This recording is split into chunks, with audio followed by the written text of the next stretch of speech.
Here's something most people don't talk about. If you've moved away from India for work, you probably look settled from the outside. You have a job, you have a place to live, you have a routine. People at home see your photos and feel happy for you.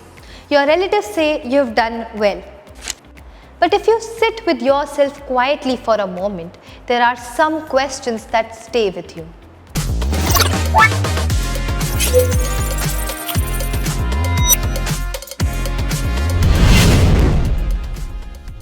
They don't really go away. They show up when you can't sleep. They show up when you call home. They show up when someone asks you a casual question and you find yourself not having a clear answer. These are the questions a lot of NRIs are carrying, and almost nobody says them out loud. Most stories about NRIs are about the visible parts, the salary, the new city, the kids' school, the vacation pictures.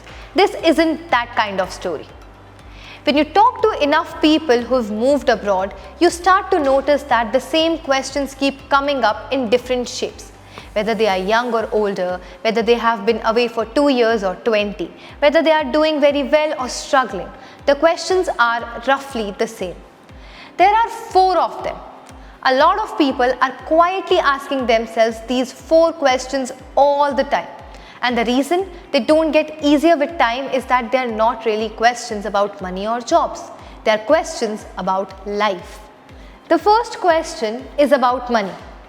But not the small daily questions. Not should I buy this car? Not should I switch to a different mutual fund? The bigger question. How much of my daily life should I be building here? And how much should I be building back home? It sounds simple. It is not. Because how you split your money is also in some quiet way how you are splitting your future. If you're sending most of your savings back to India, somewhere inside you, you may be quietly planning to live there one day. If you are investing everything where you live now and barely sending anything home, you may be quietly making the opposite decision. But the strange part is, many people are not actually sure what they want. They want to keep both doors open. They want to stay ready for anything. So they put a little here, a little there, and never fully commit either way. And the question stays open for years, sometimes for decades.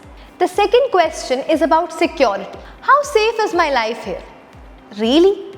When you've moved to another country, especially on a work visa, there is a small thread of uncertainty running underneath your daily life. You don't think about it consciously every day, but it's there.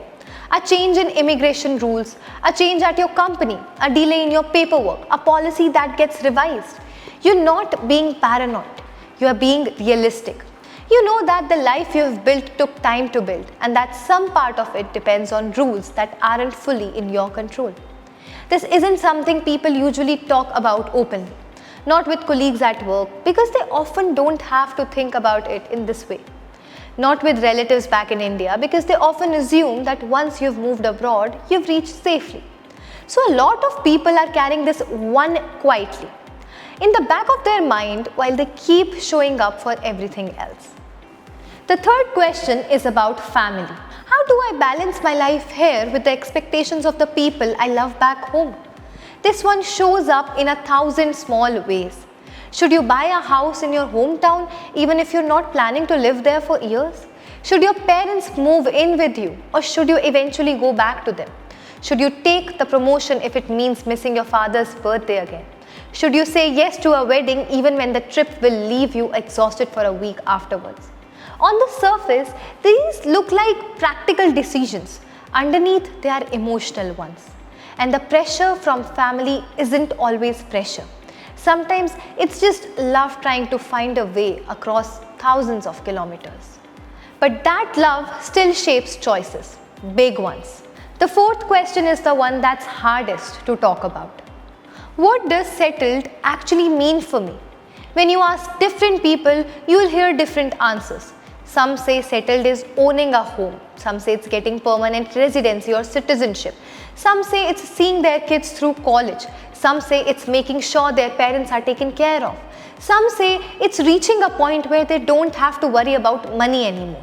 What's striking is that many people have spent years working towards something they call settled without ever stopping to define what it actually means for them.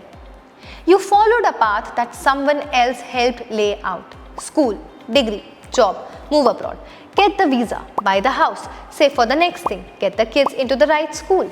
And one day you look up and realize the path keeps going, but it never really arrives anywhere. That can be a quite uncomfortable realization. Here's what's worth saying about all four of these questions. These questions don't have one right answer. They never will. And the more you try to solve them by looking 10 or 20 years ahead, the heavier they get. Because nobody knows what the next decade looks like. Not for you, not for the country, not for your family. What you can do is build a life that stays steady, no matter which way these questions eventually get answered. A few practical things worth thinking about. The first is your career. Every year or two, sit down and ask yourself some honest questions. Are the skills I have today still going to be valuable 5 years from now? Am I learning anything new or just repeating the same year? If something unexpected happened tomorrow, how easily could I find my next role? This isn't about being paranoid. It's about staying ready. The second is having something on the side. You don't have to call it a side hustle.